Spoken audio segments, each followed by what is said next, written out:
Nucleus अम्ल। Nucleus अम्ल की खोज जर्मन वैज्ञानिक फ्रेडरिक मिशन ने 1869 में किया था। न्यूक्लियस अम्ल का निर्माण होता है न्यूक्लियोराइड से। दो न्यूक्लियस अम्ल है आरएनए और डीएनए। आरएनए का पूर्ण रूप होता है रेंडोन्यूक्लियस एसिड। डीएनए है डेक्सट्रोरिबोस न्यूक्लियस एसिड। डीएनए का डबल हेक्सिल मॉडल दिया था वाटसन एवं किक ने 1953 में।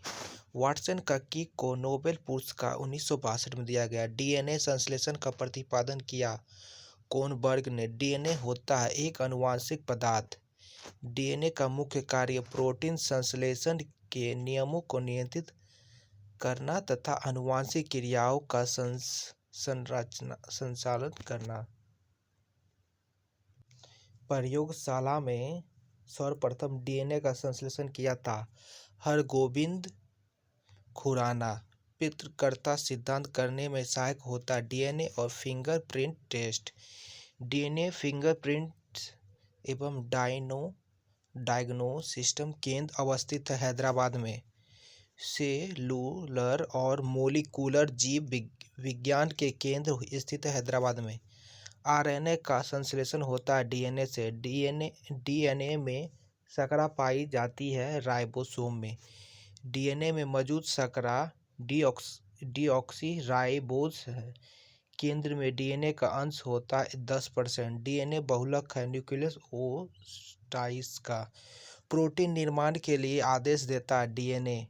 प्रोटीन का निर्माण होता है आरएनए में। डीएनए की श्रृंखला बनती है हाइड्रोजन बंधन से। कोशिका के अंदर सूचना का प्रवाह किसके द्वारा होता है? आरएनए। न्यूक्लियस के बाहर आरएनए मिलता है। न्यूक्लियस के बाहर डीएनए मिलता है माइटोकॉन्ड्रिया में। वनस्पति विज्ञान। वनस्पति विज्ञान के जनक थियोफेस्टस है। आधुनिक वनस्पति विज्ञान का जनक कहा जाता है लिनियर्स को। वनस्पति विज्ञान का बड़ा समूह है थैलोफाइटा। थैलोफाइटा समूह के पौधा होता है सुकाए। सबसे सरल अस्थायी पौधा समूह है बायोफाइटा। प्रथम स्थलीय पौधा माना जाता है बायोफाइटा। सबसे बड़ा बायोफाइटा है डायसोनिया। सबसे छोटा बायोफाइटा है जूओपिक्स। संवहन ऊतक जाइलम तथा फ्लोएम का अभाव होता है बायोफाइटा में। वनस्पति जगत का एम्फीबिया वर्ग कहलाता है बायोफाइटा। टेरिडोफाइटा समूह के पौधे उगते हैं नम एवं छायादार स्थानों पर। सबसे छोटा टेरिडोफाइटा है जेजोला। शैवाल का अध्ययन कहलाता है फाइकोलॉजी। शैवाल की कोशिका भित्ति किसकी बनी होती है? सेल्यूलोज की।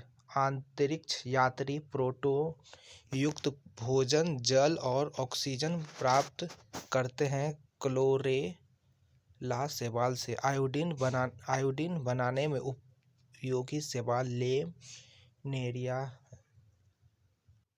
सबसे बड़ा शैवाल क्रोसिस्टिस। सबसे छोटा शैवाल क्लेमाइडोमोनास। कवक बहुकोशिकीय यूकेरियोटिक जीव है। कवक को अध्ययन कहलाता है माइक्रोलॉजी। प्रमुख कवक ईस्ट मशरूम खमीर से प्राप्त होता है। कवकों की कोशिका भित्ति किसकी बनी होती है? काइटिन की। कवक में भोजन संचलित रहता है ग्लाइकोजेन के रूप में। डबल रोटी के निर्माण में उपयोग किया जाता है सैक्रोमाइसेस नामक कवक। डबल रोटी बनाने में प्रयोग होता है ईस्ट। शराब उद्योग में प्रयोग होता है ईस्ट। बेकरी में ब्रेड बनाने के लिए ईस्ट का प्रयोग किया जाता है। ब्रेड को मुलायम और लचीला बनाने के लिए। लाइकेन बने होते हैं कवक और शैवाल से।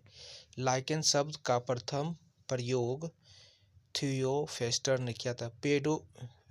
पेड़ों की छाल पर उगने वाला लाइकेन कहलाता है कोस्टिकोल्स। चट्टानों पर उगने वाला लाइकेन कहलाता है सैक्सिकोल्स।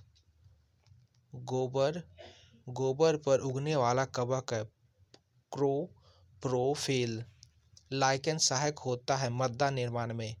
प्रयोगशाला में प्रयोग होने वाला लिटमस पत्र प्राप्त किया जाता है रोसेला लाइकेन से। इत्र बनाने में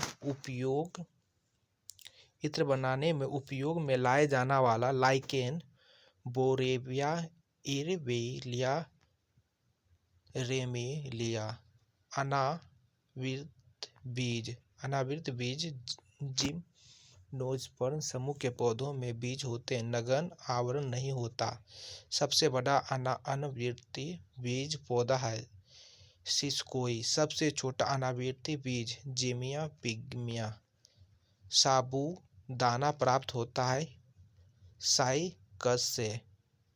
अनावृत बीज पौधों में परागण की क्रिया होती है वायु के माध्यम। आवृतबीजी एंजियोस्पर्म समूह के पौधों में बीज होते हैं फल के अंदर। सबसे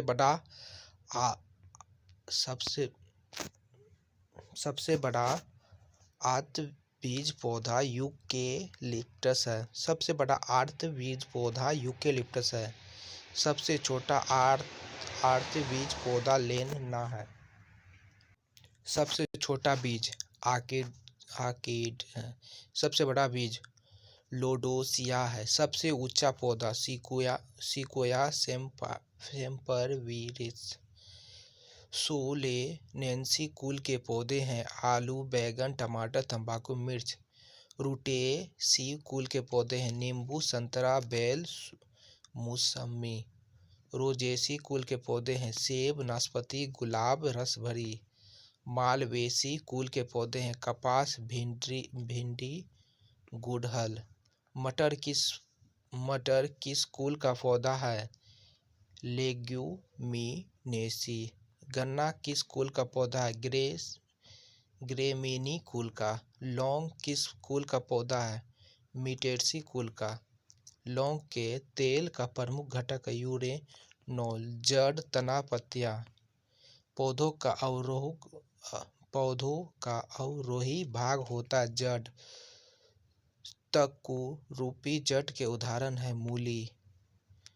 कुंभीरूपी जड़ के उदाहरण है शलजम। शंक्वाकार जड़ के उदाहरण है गाजर। गड्ढादार जड़ के उदाहरण है शकरकंद। जड़ों के रूपांतरण है मूली, गाजर, शलजम। तने के रूपांतरण है आलू, अदरक, हल्दी। अदरक तथा आलू के खाने योग्य भाग है तना। कंद के उदाहरण है आलू। घन कंद के उदाहरण है ओल, अरबी। प्रकंद के उदाहरण है अदरक, हल्दी। शलगकंद के उदाहरण है प्याज, लहसुन। प्याज के छिलके उतारने पर आंसू आते हैं सल्फेनियम अम्ल के कारण। लहसुन में गंध का कारण है इलायसिस। मिर्च के तीक्ष्णता का कारण है छिकता का कारण है कैप्सिस। राइजोम का भूमिगत प्रारूप है तना। दलहन के जड़ में पाए जाने वाला जीवाणु है राइजोबियम। पौधे नाइट्रोजन ग्रहण करते हैं नाइट्रेट के रूप में। वह यंत्र जिसके द्वारा तने की वृद्धि दर मापी जाती है वह ऑक्जेलिक मैनोमीटर है। तना, पत्ती एवं कली से नए पौधे प्राप्त करना कहलाता है कायांतरिक प्रवर्धन। आलू का कायांतरिक प्रवर्धन होता है तना से। बायोफिल में कायिक प्रवर्धन होता है पत्ते से। पौधा का मुख्य प्रकाश संश्लेषण अंग है पत्तियों में अति सूक्ष्म छिद्र रंध्र है। पत्तियों सांस लेती है स्टोमा से। वाष्प उत्सर्जन में सहायक होता है स्टोमा। पौधों की पत्तियों का रंग हरा होता है क्लोरोफिल के कारण। पत्तियों के लाल, नारंगी और पीला रंग होता है कैरोटीनाइड के कारण। क्लोरोफिल केंद्र में होता है मैग्नीशियम। पत्तियों का मुख्य कार्य होता है प्रकाश संश्लेषण क्रिया द्वारा भोजन बनाना। आज के लिए इतना ही, धन्यवाद।